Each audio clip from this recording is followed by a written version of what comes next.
Bismillahirrahmanirrahim. Assalamualaikum warahmatullahi wabarakatuh. Selamat pagi, salam sejahtera untuk kita sekalian. Jadi pagi ini saya didampingi dari Direktorat Reserse Kriminal Umum Dirkrimum, Pak Kombes Pol Nur Santiko. Kemudian sebelah kiri saya Kabid Propam Polda Gorontalo, Kombes Pol Ferdiansah, akan menyampaikan perkembangan terkait penyidikan kasus penembakan yang mengakibatkan korban AKBP Beni Mutakhir Dirtahti Polda Gorontalo meninggal dunia. Namun sebelumnya tentunya saya ingin mengajak kepada seluruh teman-teman media, masyarakat Gorontalo untuk sama-sama kita berdoa kepada almarhum, ya. Mudah-mudahan almarhum husnul khotimah, diampuni segala dosanya, dilapangkan kuburnya, dan keluarga yang ditinggalkan ini bisa diberikan ketabahan. Baik, sebagaimana kita ketahui bersama bahwasanya pada hari Senin tanggal 21 Maret 2000, seorang Pamen Polri jabatan Direktur Perawatan Tahanan dan Barang Bukti Polda Gorontalo AKBP Beni Mutakhir yang diduga dilakukan oleh RIY yang merupakan tahanan rutan Polda Gorontalo atas perkara penyalahguna narkoba dengan menggunakan pistol rakitan yang menyebabkan luka di bagian kepala hingga mengakibatkan korban meninggal dunia. Atas peristiwa ini, jadi perlu rekan-rekan ketahui ada 3 hal ataupun yang sedang diproses ataupun diusut oleh Polda Gorontalo, yaitu terkait pelanggaran ataupun penyalahgunaan kewenangan dan pelanggaran SOP, kemudian terkait kasus pembunuhannya sendiri pasal 338, dan serta terkait Undang-Undang Darurat Nomor 12 Tahun 1991 tentang kepemilikan senjata api secara ilegal. Yang pertama terkait penyalahgunaan kewenangan dan pelanggaran SOP, ya. Berdasarkan hasil pemeriksaan di Profpam Polda Gorontalo, ini diduga ada perbuatan pelanggaran disiplin dan kode etik profesi Polri yang dilakukan oleh Dirtahti AKBP Beni Mutakhir SIK, yaitu melanggar pasal 13 ayat 1 huruf E Perkap 14 tahun 2011 tentang kode etik profesi Polri yang berbunyi setiap anggota Polri dilarang menyalahgunakan kewenangan dalam melaksanakan tugas. Dalam hal ini yang bersangkutan sebagai Dirtahti telah memerintahkan anggota jaga tahanan mengeluarkan tahanan dan mengantar tahanan sampai ke rumahnya. Kemudian pasal 13 ayat 1 huruf F Perkap 14 tahun 2011 tentang kode etik profesi Polri yang berbunyi setiap anggota Polri dilarang mengeluarkan tahanan tanpa perintah tertulis penyidik, atasan penyidik atau penuntut umum atau hakim. Dan hal tersebut di atas, maka dalam hal tersebut di atas, maka Dirtahti telah melakukan pelanggaran kode etik profesi Polri dan tidak sesuai prosedur dalam mengeluarkan tahanan sebagaimana seharusnya telah diatur dalam Perkap nomor 4 tahun 2015 tentang perawatan tahanan di lingkungan Polri. Kemudian selain Dirtahti, ini ada 7 personil Tahti yang jaga tahanan. Ini juga diduga melanggar pasal 7 ayat 3 huruf C dan huruf E Perkap 14 tahun 2011 tentang kode etik profesi Polri yang berbunyi setiap anggota Polri yang berkedudukan sebagai bawahan wajib menolak perintah atasan yang bertentangan dengan norma hukum, norma agama, dan norma kesusilaan. Yang kedua, melaporkan kepada atasan pemberi perintah atas penolakan perintah yang dilakukan untuk mendapatkan perlindungan hukum dari atasan pemberi perintah. Selanjutnya, terhadap dugaan pelanggaran yang dilakukan oleh Dirtahti, Polda Gorontalo AKBP Beni Mutakhir SIK telah dihentikan karena terduga pelanggar telah meninggal dunia. Namun terhadap 7 personel lainnya ya, yang melaksanakan jaga tahanan akan dilakukan audit investigasi dan pemberkasan untuk dilanjutkan dalam proses sidang Komisi Kode Etik. Kemudian berikutnya terkait kasus 338 tentang pembunuhan dan Undang-Undang Darurat Nomor 12 Tahun 1991. Berdasarkan hasil olah TKP dan pemeriksaan saksi-saksi diperoleh hasil sebagai berikut. Yang pertama, pada hari Senin tanggal 21 Maret 2022, RIY yang sedang menjalani penahanan karena perkara penyalahgunaan narkoba menceritakan kepada korban bahwa dirinya mempunyai masalah rumah tangga dengan istrinya dan meminta tolong kepada korban untuk diantar ke rumah. Selanjutnya pada pukul 03.00 RIY dijemput oleh korban dari ruang tahanan. Pada saat itu korban menjemput menggunakan baju koko abu-abu bersarung dan songkok ya. Perlu rekan-rekan ketahui bahwasanya korban ini adalah pengurus masjid. Beliau juga rutin melaksanakan puasa Senin Kamis. Ya, kemungkinan pada saat kejadian itu yang bersangkutan korban ini selesai melaksanakan sahur, kemudian persiapan untuk sholat subuh. Ya, sehingga dalam kejadian tersebut posisi yang bersangkutan masih menggunakan baju koko, kemudian songkok, ya. Kemudian pada saat korban mengatakan kepada petugas jaga akan membawa pelaku selama 15 menit. Selanjutnya korban dan pelaku mendatangi tempat tinggal korban pelaku di Jalan Mangga RT 2 RW 5 Kelurahan Wangubotu, Kecamatan Dungi, Kota Gorontalo. Selanjutnya sekitar pukul 4.00 RPY ini merupakan adik kandung korban yang berada di dalam kamar mendengar adanya suatu suara adu mulut di ruang tamu yang ternyata berasal dari suara antara korban dan pelaku. Pada saat adu mulut, AKBP Beni korban ini menampar dan menempelin pelaku, dan pada saat itu pelaku meminta ampun dengan kalimat, "Pak Beni, ampun komandan." Setelah meminta ampun, pelaku membanting handphone milik AKBP atau milik korban. Melihat situasi semakin ribut, RPY adik kandung si pelaku pergi ke dapur untuk mengambil minum.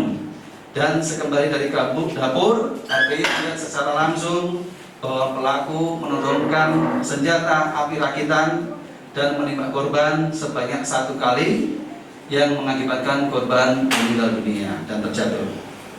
Setelah pelaku melakukan penembakan senjata api rakitan tersebut, langsung senjata ini diberikan kepada RPY.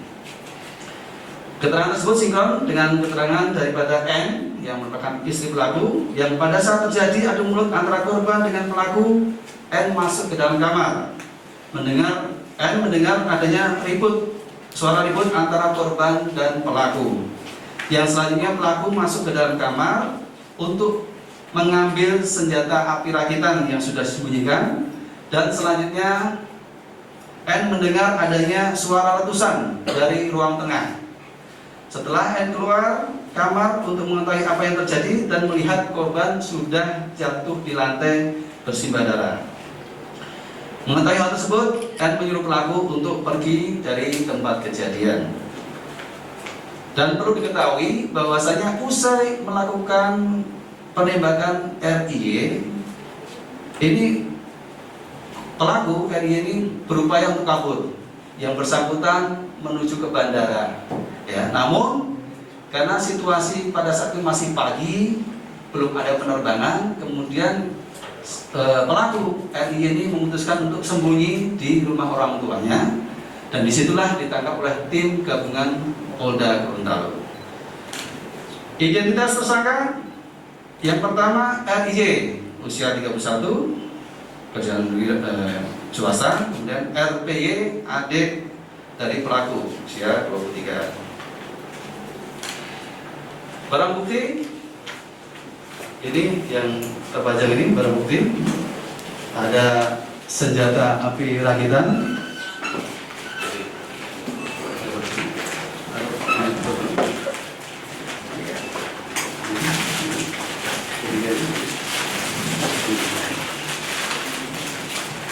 ini pakaian yang dikenakan ini apa? Pakaian ya. Jadi ini ada BB yang ditemukan pada saat di TKP. Dan ini juga digunakan oleh ini senjata api rakitan yang digunakan oleh pelaku menembak korban.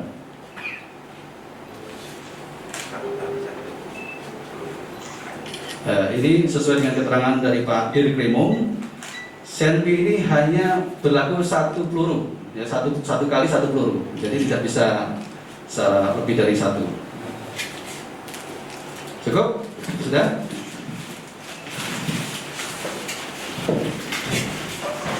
Kemudian untuk pasal yang dipersangkakan kepada pelaku, yang pertama terhadap RIY, ya, ini dikenakan pasal 338 KUHP dan Undang-Undang Darurat Nomor 12 Tahun 1951. Namun saat ini karena penahanan pelaku masih menggunakan penahanan pada kasus penyalahgunaan narkoba, jadi yang bersangkutan masih status tahanan, ya, oleh Direktorat Reserse Narkoba. Kemudian terhadap RPY, adik pelaku, ini dikenakan Undang-Undang Nomor 12 Tahun 1951 atas keterkaitan dengan adanya senpi ilegal. Untuk pasal 338 ini ancaman hukuman sampai dengan 15 tahun. Kemudian ini sudah dikemudikan kemarin hari Selasa tanggal 22 Maret ini pukul 17 WIB ya, di TPU Jalan Pahlawan, Desa Selorok, Kecamatan Kromengan, Kabupaten Malang, Jawa Timur. Jadi yang bersangkutan kemarin pagi dikirim dari Gorontalo kemudian ke Jawa Timur dan tanggal jam 5 sore dikebumikan di sana. Kemudian pesan dari istri ini amanah juga perlu saya sampaikan pada rekan-rekan media bahwasanya untuk kasus penembakan terhadap korban ini jangan terus diberitakan, karena memang dari pihak keluarga khususnya anak ini kan akan menimbulkan trauma, ya, tekanan psikologis. Oleh karena itu mohon untuk teman-teman media ini bisa memakluminya, ya, kita juga harus ikut berbelasungkawa atas kejadian ini, ya. Nah, kemudian tentunya sudah saya sampaikan tadi, Polda Gorontalo akan bekerja secara profesional. Di sini ada Direktur Reserse Kriminal Umum yang jelas sudah akan melaksanakan tugas secara profesional, termasuk ada Kabid Propam terkait anggota-anggota yang terlibat di dalamnya yang tadi dikatakan menyalahi prosedur, baik itu kode etik Profesi Polri, pasti akan diproses sesuai dengan ketentuan yang berlaku. Demikian yang bisa kami sampaikan. Mungkin ada yang mau ditanyakan? Jadi Pak, dari Pak dari Kompas TV, ini kan ada informasi kemarin ada pengungkapan dari kasus ini, ada tambahan barang bukti, maksud kami pengembangan dari kasus ini ada kurang lebih 7 senjata rakitan yang berhasil diamankan dari kasus ini, dari pengembangan kasus ini. Tanyanya apakah tersangka utama ini apakah ada keterkaitan dengan jaringan terlarang atau tidak? Baik. Untuk masalah itu nanti kita masih kembangkan, ya. Kita tidak bisa sampaikan pada saat ini. Jadi kita fokus pada kasus penembakan yang terjadi kemarin. Ya, nanti kalau memang ada perkembangan bagaimana kita akan sampaikan kemudian. Terus yang lain? Pak, untuk senjata rakitan itu cara membuatnya itu dibuat ya apakah di media sosial atau gimana Pak? Itu nanti akan masih dalam pengembangan, oke? Ya. Intinya begini, terkait senjata kita fokus ini, yang lain nanti kita masih kembangkan, ya. Terus sektor pelaku dan korban itu apa Pak? jadi sesuai dengan informasi bahwasanya tadi sudah disampaikan bahwasanya korban berjanji kepada si pelaku hanya 15 menit untuk keluar menemui keluarga menyelesaikan masalahnya. Tetapi karena lebih dari 15 menit jadi kembali tidak mau, maka korban melakukan terjadi cekcok ribut. akhirnya menampar pelaku dan pelaku sakit hati masuk ke dalam kamar kemudian menembak korban. Pak, kenapa si korban yang langsung menjemput pelaku, Pak? Bagaimana? Kenapa si korban yang langsung menjemput si pelaku? Loh, tadi sudah saya sampaikan. Jadi perlu diketahui ini yang meninggal adalah Dirut Tahkim. Beliau punya kewenangan untuk merawat tahanan dan barang bukti.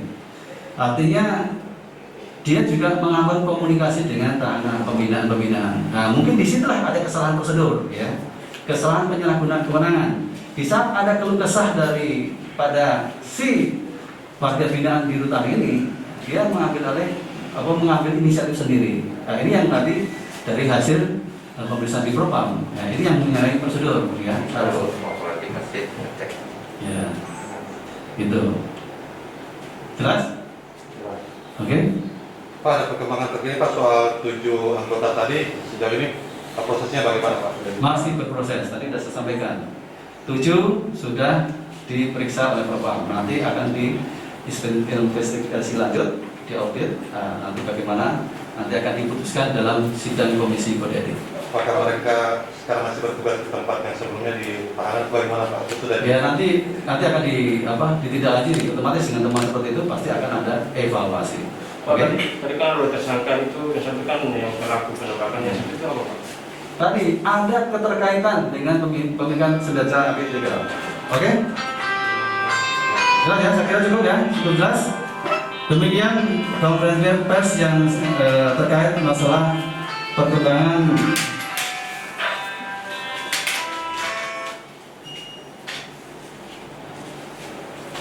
penyidikan terkait penembakan yang menimbulkan korban Tirtanti meninggal dunia.